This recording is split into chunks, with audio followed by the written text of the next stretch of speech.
kita sebagai host country ini, ya Indonesia ini dengan sejarahnya, dengan kebudayaannya, dengan kearifan lokalnya, dengan manusia orang-orang Indonesia ini, saya rasa bisa menjadi daya tarik tersendiri. Berarti Indonesia ini dong harus senang nih dapat Kanada nih di sini. Menurut saya, Mbak, karena kalau kita lihat dari grouping-grouping lain ya, grup yang main di Indonesia ini, bayangkan ada Spanyol, ya, ada Prancis, ada Kanada, yang lain-lain juga bagus-bagus ya, ada Kanada, ada Latvia, ada Kristaps Porzingis. Ada juga Iran akan main di sini, betul. Brazil, Pantai Gading. Jadi tim-tim bagus semua. Saya rasa untuk pemain-pemain bergengsi dari NBA ini akan menjadi memori atau momen tersendiri, momen spesial bagi mereka. Mereka bisa datang ke Indonesia. Apalagi kita juga mencoba nanti menawarkan kalau mereka udah selesai lah. Ya, betul. Itu mereka kalau bisa explore Indonesia lah. Oh gitu, mau dia. Gitu. Kira-kira kemana?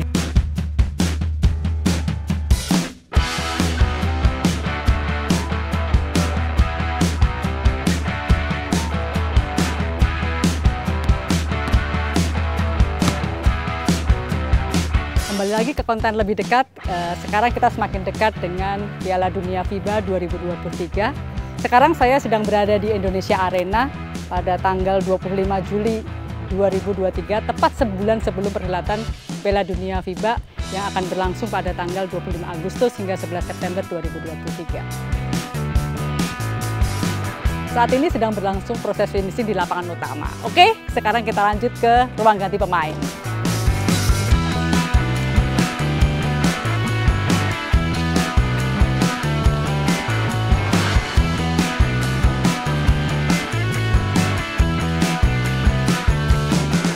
Adalah ruang ganti pemain yang akan dipakai untuk perhelatan Piala Dunia FIBA 2023 nanti. Nah, di sana ada ruangan apa ya? Di sini ada fasilitas toilet.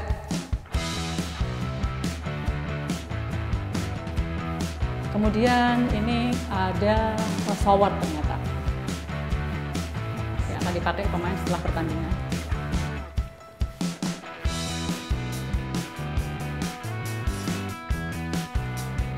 Di sana ada, oh ini bak. Ini nanti mungkin dipakai untuk ice bath sepertinya setelah pertandingan pemain.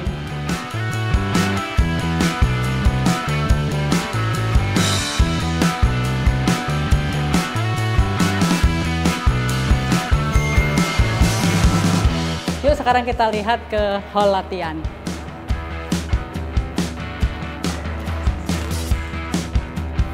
Ya, sekarang kita sedang berada di hall latihan Indonesia Arena yang sedang dalam proses finishing. Selanjutnya kita akan menengok corporate box.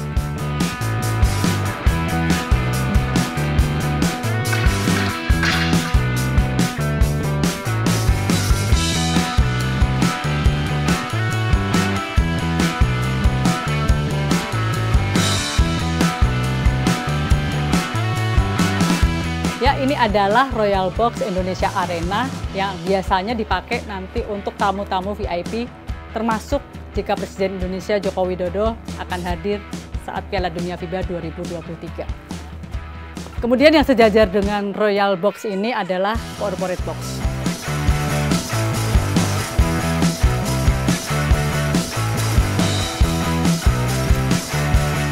Untuk tahu lebih detail tentang perhelatan Piala Dunia FIBA 2023, sekarang kita akan ngobrol dengan Mas Budi Satrio Jiwandono selaku Event Director.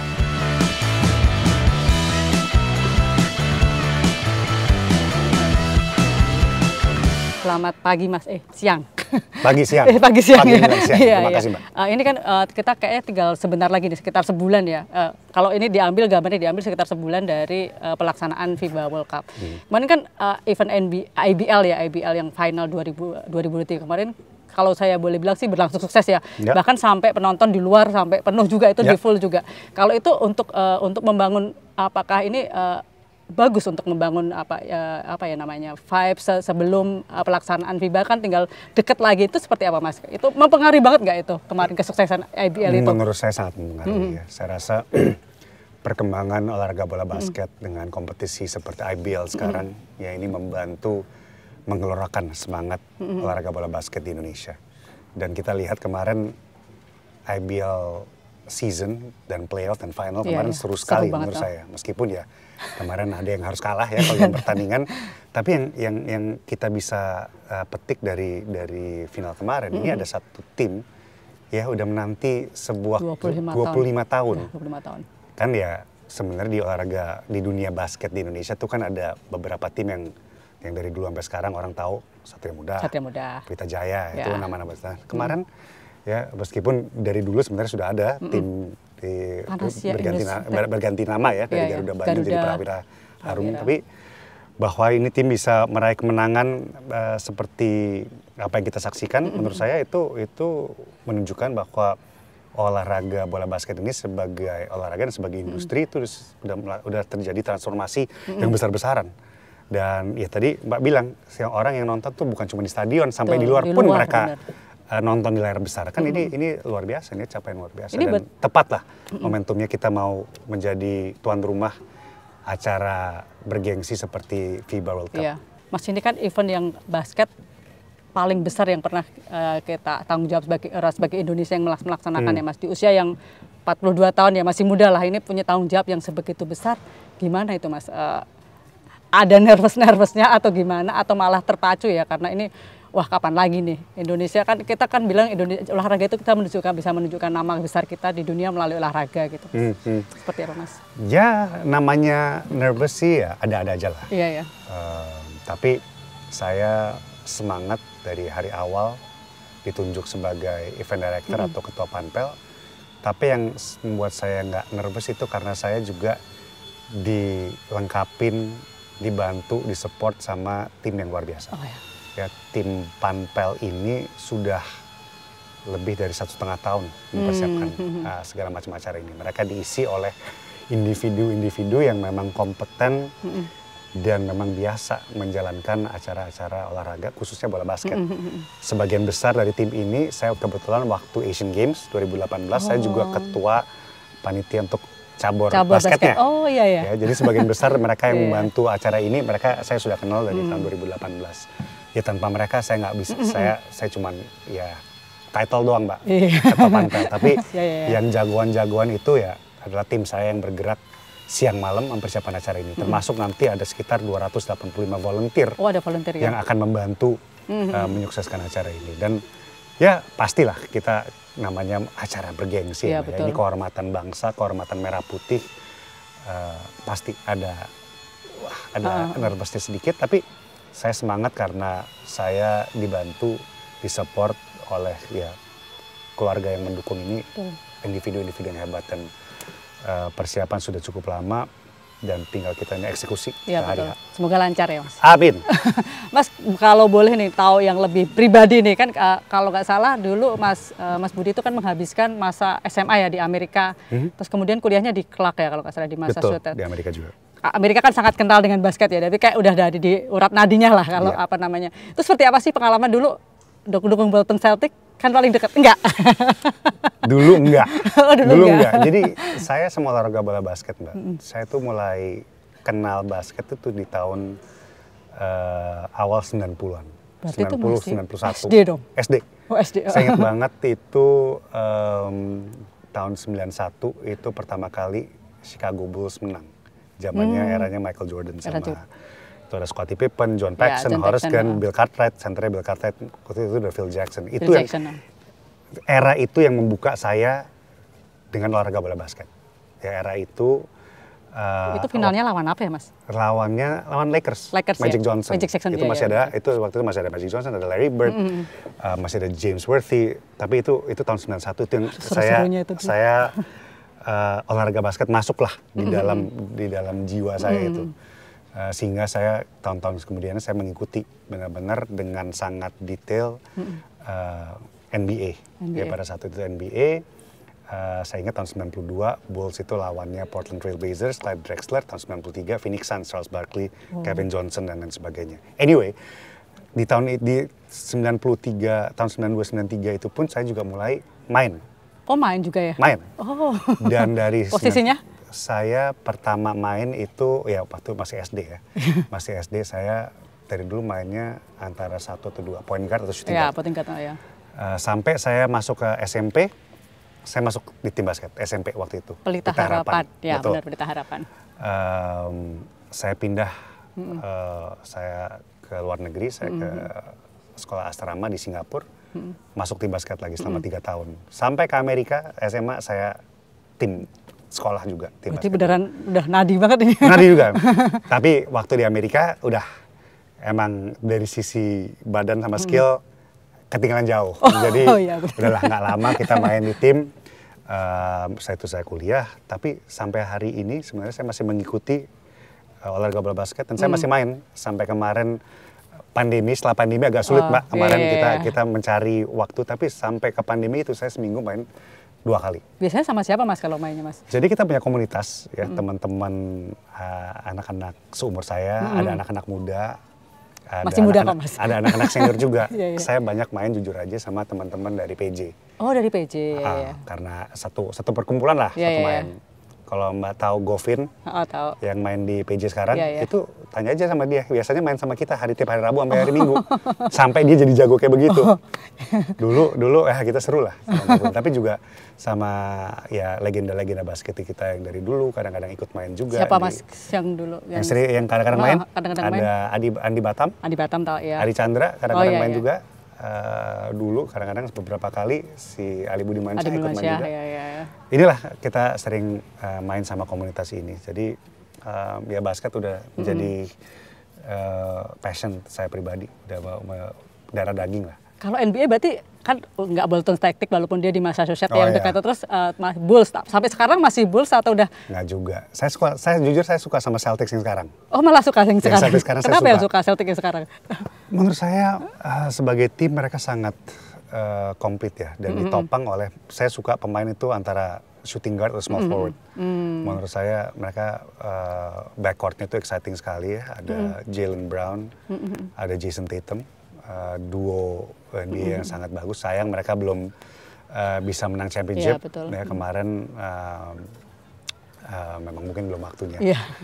Masih muda juga, moga-moga ya core ini bisa membentuk tim ini ke depan. Tapi dari filosofi tim itu sendiri saya suka. Mereka defense-nya tuh kuat sekali.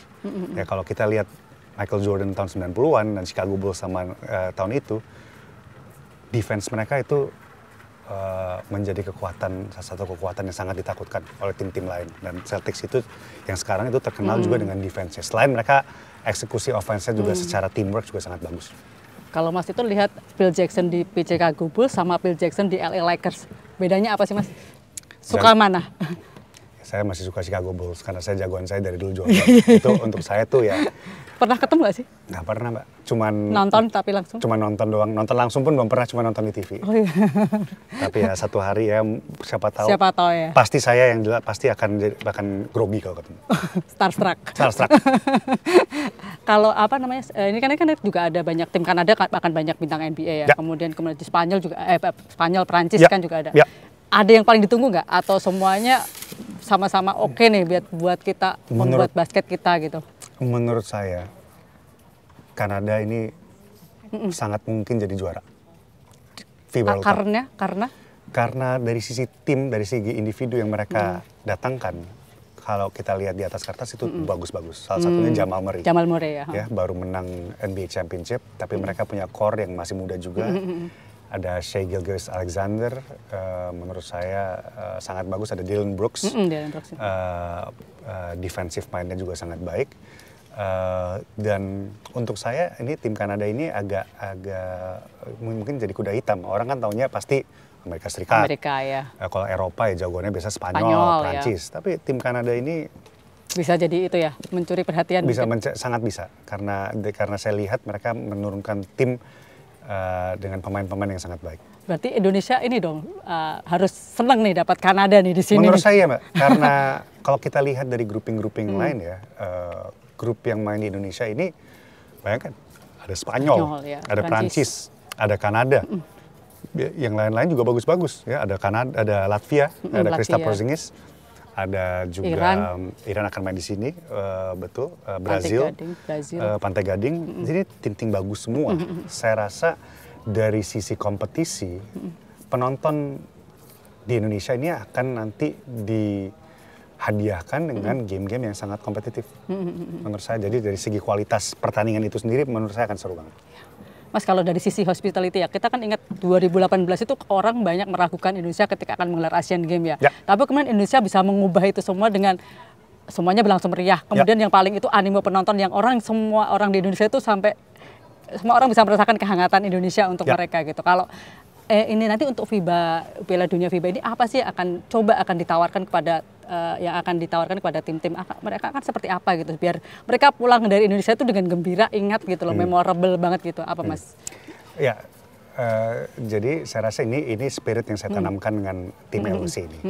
Oke lah, kita mungkin agak bersedih timnas kita nggak ikut main ya, tapi kan tentu itu kan mungkin ini menjadi pemicu semangat bagi mereka berlatih lebih keras lagi ke depan. Tapi anyway, kita sebagai host country ini, ya Indonesia ini dengan sejarahnya, dengan kebudayaannya, dengan kearifan lokalnya, dengan manusia orang-orang Indonesia ini, saya rasa bisa menjadi daya tarik tersendiri. Kita ini dikenal dunia dengan orang-orang yang sangat ramah, sangat membuka pintu.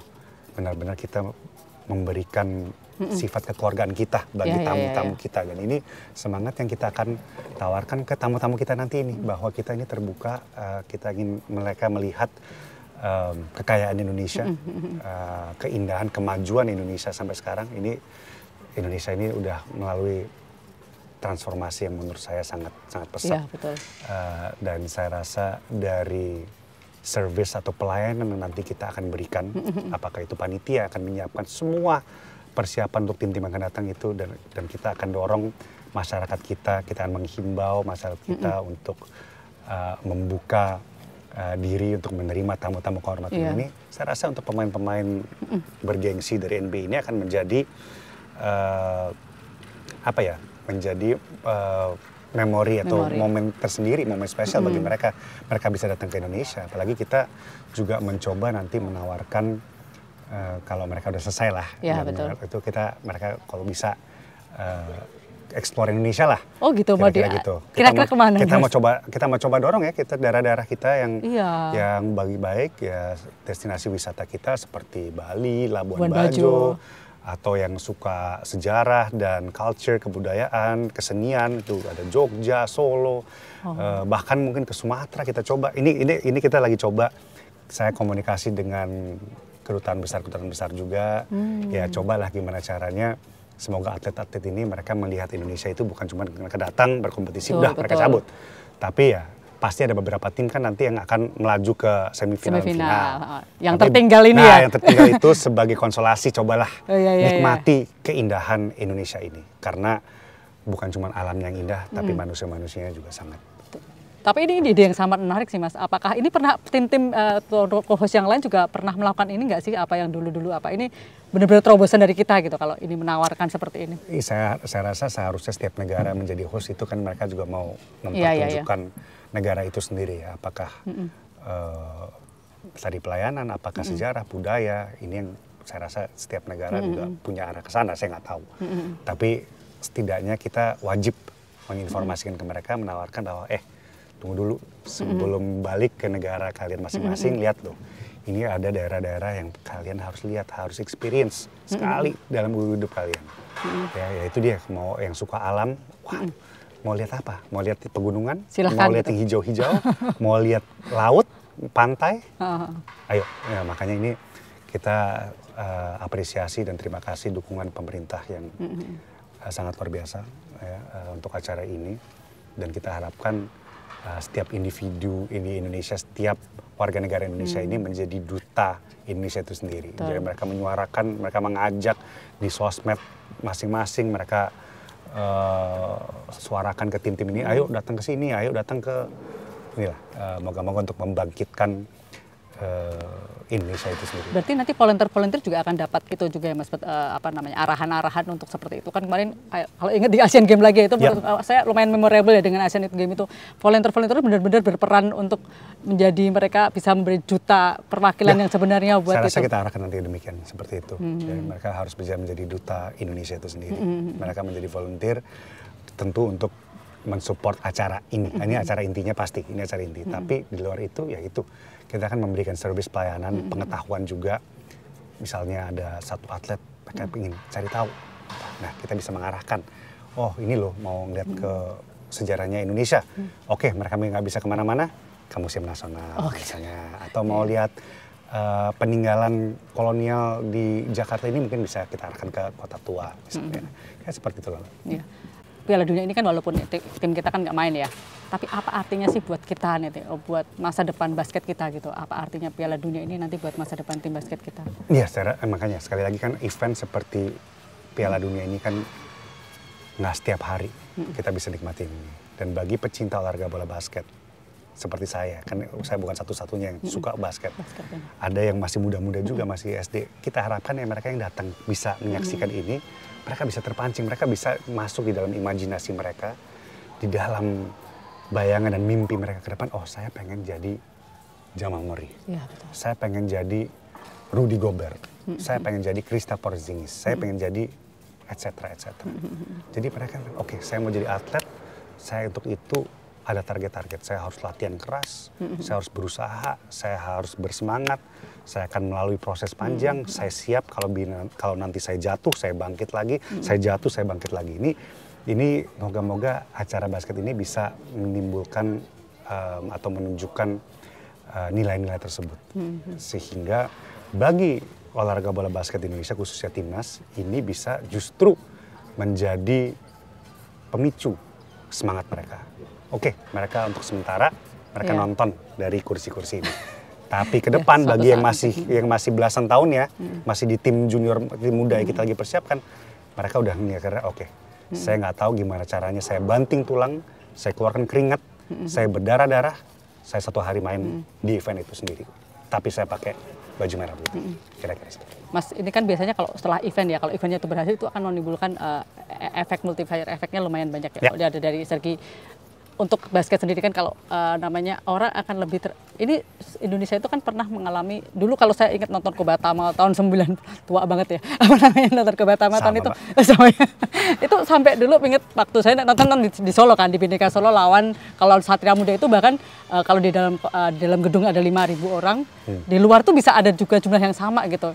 Ini belum saya temukan lagi saat ini. Kira-kira bisa nggak sih Piala Dunia ini membalikkan seperti masa-masa itu lagi kan kita pengen basket juga kembali seperti saya yakin bisa Mbak, karena ya tadi IBL yang kemarin ya kita mereka mengadakan acara yang baik dan mengundang orang itu juga mengikuti game yang ada di dalam dari luar juga dan terbukti lumayan banyak juga mereka datang nonton di screen di luar gitu dan sekali lagi kalau orang bisa melihat lapangan secara langsung, ya itu mungkin imajinasinya ke depan akan terpancing. Kayak saya dulu, saya tahunya Michael Jordan dari TV, Mbak. Nontonnya juga dari TV.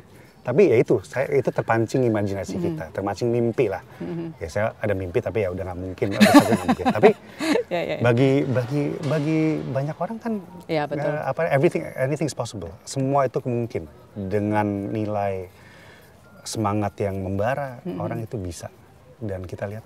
Ya, atlet-atlet kita, atlet Indonesia semakin hari semakin baik. Betul. Prestasi-prestasi atlet kita mulai mendunia dan secara industri kita mulai berkembang juga.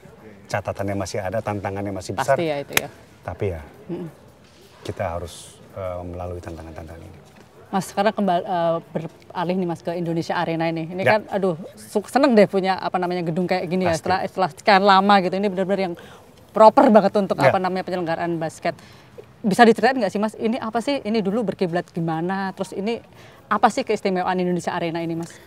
Ya ini mimpi untuk kita semua ya, termasuk saya yang saya tiap kali lagi masuk ke ruangan ini justru jujur merinding ya, karena saya nggak percaya. Aduh bisa punya ya? Bisa punya tempat semegah sekeren ini. Ya dengan segala hormat dengan fasilitas kita yang sebelumnya, tapi ya boleh dikatakan lah itu udah nggak memadai dengan zaman kayak sekarang kan. Dan saya rasa pada saat kita waktu itu diberi kehormatan untuk menjadi tuan rumah, salah satu catatannya untuk kita harus mempunyai fasilitas dengan standar internasional. Dan kita beruntung ya mempunyai figur seperti Pak Erick Thohir. Ya, Pak Erick Thohir waktu itu tahun 2017 sama saya yang memperjuangkan Indonesia mendapatkan kehormatan untuk jadi tuan rumah FIBA World Cup ini. Salah satunya ya kita harus mendorong gimana kita punya infrastruktur fasilitas yang memadai. Ya itulah saya rasa dorongan beliau juga ya, dan pemerintah dan Presiden Jokowi dalam hal ini menangkap semangat animo itu. Dan dia bilang ya memang Indonesia tuh harus diingat bahwa arena ini kan ya katakanlah FIBA World Cup ini adalah acara perdananya Indonesia Arena ini. Tapi kan Indonesia Arena ini namanya multifungsi indoor multifunction arena. Jadi ke depan ya bayangkan konser-konser yang bisa dikelarkan di sini ya. Musisi-musisi di Indonesia dari Dewa lah, dari apa, ketahuan umur lagi ya, kita sukanya sama Dewa. Bayangkan di fasilitas seperti ini indoor dan olahraga-olahraga lain, ya kita bisa di-convert ya. Saya rasa bulu tangkis bisa main di sini, nanti Indonesia Open ya. Volley bisa main di sini, semua banyak sekali olahraga yang bisa menikmati fasilitas ini. Basket, ya hoki dapat jadi yang pertama menggunakan fasilitas ini. Ini berapa sih Mas kapasitasnya? 16.000. 16.000 ya. Kalau buat konser bisa nambah berarti ya? Lebih. Jangan ya, mungkin bisa ya, itu nanti panitia. Tapi ya saya mau ingatkan Mbak, kita mau penuh-penuh tapi jangan lupa safety. Oh ya, safety. Ya, salah satu yang paling penting bagi panitia LOC ini adalah gimana kita menjamin keamanan safety bagi penonton, bagi spectators. Dan makanya kita udah siapkan 20-30 emergency exit. Ya, dan kita targetkan amit-amit kalaupun ada emergency 16.000 penonton ini bisa keluar kurang dari 6 menit. Targetnya. Oh iya, kurang dari 6 menit ya. Jadi ini kan makanya kita mempersiapkan ini kan kita juga belajar dari event-event olahraga lainnya atau kita harus memastikan ya kita main attraction-nya itu adalah olahraga game bola basket. Tapi harus diingat bahwa safety atau kenyamanan bagi penonton itu juga prioritas bagi kami. Kalau dari FIBA sendiri strict nggak sih Mas ini soal keamanan dan sebagainya? Sangat strict, karena ya itu, ini kan reputasi dan menjaga keamanan, kenyamanan bagi penonton. Mas, satu lagi pertanyaan terakhir. Ini harapan aja nih buat seperti apa nanti sama mungkin himbauan buat masyarakat Indonesia seperti apa untuk FIBA World Cup 2023 ini? Ya, saya mengundang, menghimbau, mendorong ya masyarakat komunitas olahraga bola basket, tapi pecinta insan olahraga pada umumnya. Bagi yang sempat bisa datang ke ibu kota untuk memeriahkan, untuk menyaksikan sebuah pertandingan olahraga yang akan sangat seru, akan sangat kompetitif dengan negara-negara yang memang jago-jago. Jago-jago banget.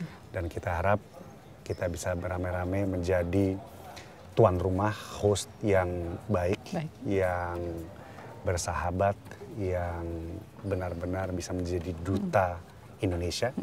Ya, kita tunjukkan keindahan Indonesia itu seperti apa, nilai-nilai orang Indonesia itu seperti apa melalui olahraga ini, tapi juga kita semua ini yang nanti menjadi tuan rumah, tamu-tamu dari negara-negara lain ini, kita menunjukkan nilai-nilai keindonesiaan kita. Dan moga-moga ya intinya orang-orang pada datang menyaksikan langsung dari Indonesia ini. Seru. Semoga sukses ya Mas. Amin. Amin. Semangat, sehat. Terima kasih. Makasih sama buat waktunya. Terima kasih bola.com, sahabat bola.com, kita sudah menyempatkan waktunya dengan ini, sudah tahu banyak tentang persiapan untuk Piala Dunia FIBA 2023 bersama Mas Budi Satrio. Terima kasih sekali Mas. Terima kasih. Selamat teman-teman bola. Ya.